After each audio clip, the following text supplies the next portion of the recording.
Hello aspiring teachers, ये question paper मैंने 2023 का लिया है। ठीक है, इसमें है identify open ended question from the following. Open ended question को आइडेंटिफाई करना है, कोई एक ही इसका आंसर जो है वो करेक्ट होगा। ठीक है, why can human not digest cellulose?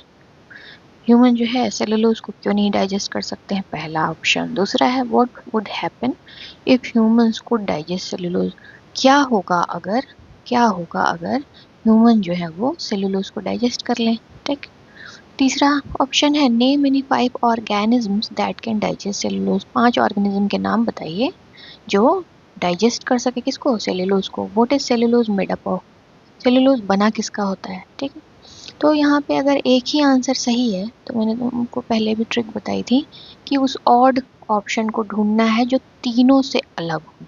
ठीक है, तीनों एक जैसे हों और एक जो है एकदम डिफरेंट हो। यहाँ पे उस ऑड का सिलेक्शन हमें करना है कि हम ह्यूमंस जो है क्यों नहीं डाइजेस्ट कर पाते हैं सेलुलोज। ठीक है, तो इसका एक आंसर है सेलुलोज डाइजेस्टिंग एंजाइम नहीं पाया जाता है हमारे शरीर में। ठीक है, क्यों नहीं डाइजेस्ट कर पाते हैं, why can we not digest cellulose?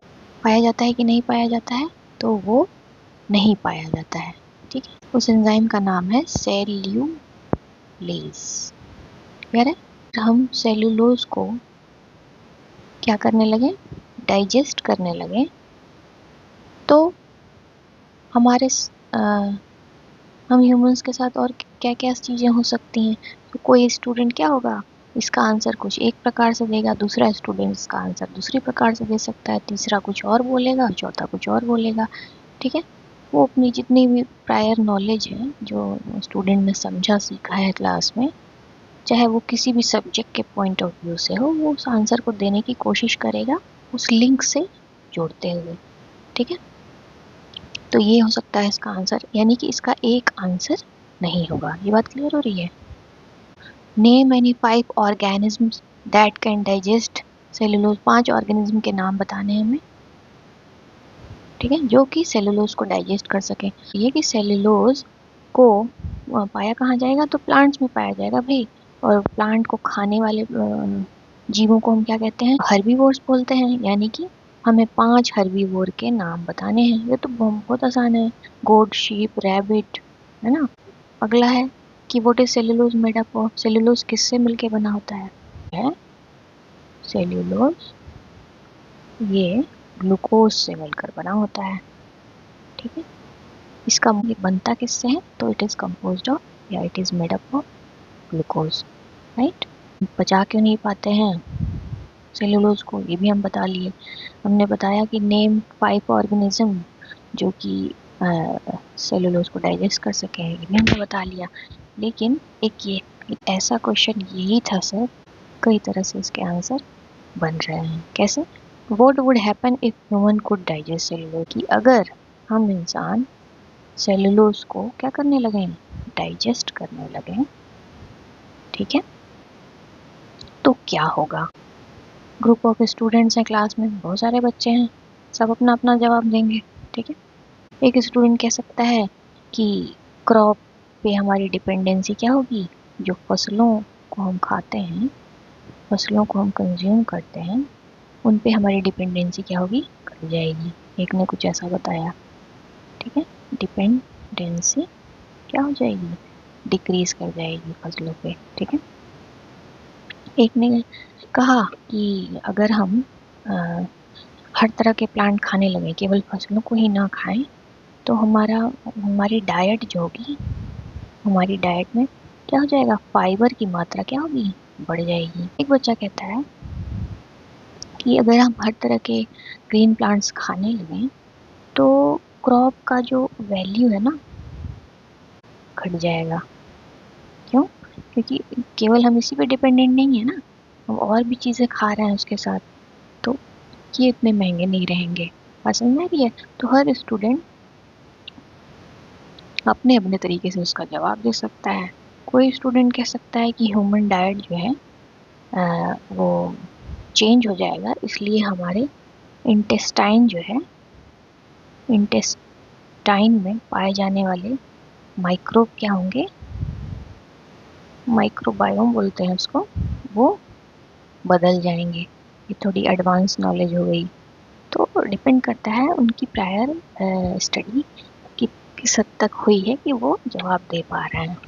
ठीक, इसी प्रकार से बहुत सारे आंसर निकल सकते हैं। बहुत सारे आंसर आपके भी मन में आ रहे होंगे कि अगर हम प्लांट हर तरह का प्लांट खाने लगे हम यानी कि हर तरह का प्लांट खाने का क्या मतलब है, हम सेलुलोज को क्या करें, डाइजेस्ट करने लगे, तो क्या क्या हो सकता है, बहुत कुछ, बहुत सारी चीज़ें हो सकती हैं। ग्रीन रेवोल्यूशन लेके आया, बहुत ज़्यादा अमाउंट में पेस्टिसाइड और फर्टिलाइज़र यूज़ करना पड़ा, क्योंकि हमें अपनी पॉपुलेशन को फीड करने के लिए क्या चाहिए था, भोजन चाहिए था। तो हमने ये तरीका अपनाया था, लेकिन ये इन्वायरमेंट के लिए तो हैजार्डस है। ठीक है, इन्वायरमेंट को ये क्या करता है, नुकसान पहुंचाता है। तो अगर हम हर तरह के प्लांट को खाने लगें तो जो क्रॉप पे हमारी डिपेंडेंसी है वो एक तरीके से घट जाएगी, और इससे इन्वायरमेंट भी काफ़ी हद तक क्या होगा, सेव हो जाएगा, बच जाएगा। ठीक है, तो एक स्टूडेंट का जवाब ये हो सकता है। तो ये एक ऐसा क्वेश्चन निकला ये वाला जो बता रहा है कि इसके आंसर बहुत तरीक़ों से दिए जा सकते हैं। ओपन एंडेड क्वेश्चन अगर कहीं भी आप देखना क्वेश्चन पेपर में, तो उसका आंसर यही है क्या, कि उस क्वेश्चन का जो आंसर है ना वो कई तरीक़ों से दिया जा सकता है। बहुत ही डाइवर्सिफाइड आंसर हो सकते हैं। देखो कहीं पे इन्वायरमेंट की बात हो रही है, कहीं ह्यूमन इंटेस्टाइन की बात हो रही है, ठीक है, कहीं पे इकोनॉमी की बात हो रही है, यहाँ पे क्रॉप वैल्यूएशन की बात हो रही है, कहीं पे ह्यूमन डाइट की बात हो रही है। ठीक है, तो बहुत सारे तरीक़ों से हमने इसका आंसर दिया। तो ये आंसर कैसे हैं, डाइवर्सिफाइड, हर प्रोस्पेक्टिव से इस क्वेश्चन का आंसर दिया जा सकता है। ऐसे क्वेश्चंस को हम क्या कहते हैं, ओपन एंडेड क्वेश्चन कहते हैं। इसी ओपन एंडेड क्वेश्चन से जो बनता है एक डाइवर्जेंट थिंकिंग आती है टर्म। ठीक, वही डाइवर्सिफाइड जो वर्ड यूज किया ना उसी से आया है ये डाइवर्स। डाइवर्स मतलब क्या, ये बताया मैंने कि ये जो क्वेश्चन है, ये क्वेश्चन पूछा ना, इसके डिफरेंट तरीक़ों से आंसर दिए जा सकते हैं। ठीक है, बच्चों की थिंकिंग पावर को क्या करता है, ये इनकरेज करता है कि वो हर तरीके से उस क्वेश्चन को जवाब देने की कोशिश करेंगे, और लिंक जोड़ते हुए, उन्होंने जो भी पहले पढ़ा है ना उससे लिंक जोड़ते हुए, कि उसका कुछ कारण देते हुए, ऐसे नहीं कि बस कुछ भी आंसर कर दिया। वो उस बात को तभी कह पाएंगे जब उन्होंने क्या, इन्वायरमेंट की स्टडी की हो, बात को समझा हो कि इन्वायरमेंट में हैजार्ड कैसे फैलता है। बात समझ में आ रही है, वो स्टडी को लिंक करते हुए जवाब को, अपने आंसर को क्या करेंगे, वैलिडेट करेंगे। बात समझ में आ रही है। तो ये होता है ओपन एंडेड क्वेश्चन। ये बाकी तीनों जो हैं ये क्लोज एंडेड हैं। ठीक है, जिसका आंसर फैक्ट पे बेस्ड हो। जैसे हम पूछ लें कि पावर हाउस ऑफ सेल क्या होता है, माइटोकॉन्ड्रिया। ठीक है, माइटोकॉन्ड्रिया को कहते हैं पावर हाउस ऑफ सेल। तो ये फैक्ट बेस्ड है। ठीक है, ये रिकॉल पे आधारित है, मतलब याद करने की पावर पे आधारित है क्वेश्चन। तो क्लोज एंडेड इसके अंतर्गत आते हैं। जितने भी क्विज होते हैं ना, क्विज, ये सब इस एंडेड क्वेश्चन के अंतर्गत आते हैं। ठीक है, कमेंट बॉक्स में बच्चों कुछ क्वेश्चन पूछना होगा मुझसे, तो क्वेश्चंस को लिखना। ठीक है।